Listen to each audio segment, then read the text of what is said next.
història de l'agricultura a les comarques de Tarragona, les comarques del Camp i alguna de les comarques de l'Ebre, no s'explica sense l'existència d'aquest moviment i, per tant, de les construccions i de l'activitat que genera el seu tombant a nivell de localitats.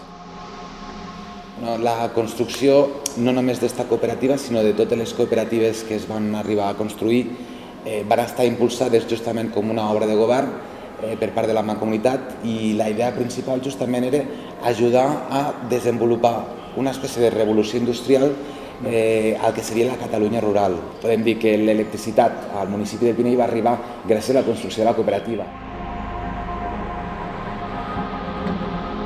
Aquest tipus de construccions, que jo sàpiga, només existeixen aquí. I no és enlloc més, els altres funcionen en bodegues particulars, que és de fet el que torna a ser ara el Priorat, tornes a tenir bodegues particulars.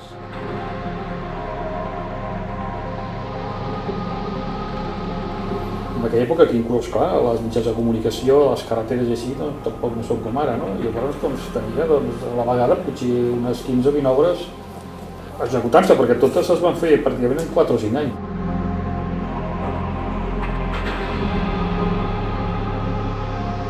Martinell va saber contactar amb aquests clients, amb aquests possibles clients, oferint un sistema estructural que els era còmode, fàcil i còmode de construir, barat i a més espectacular, a més bonic.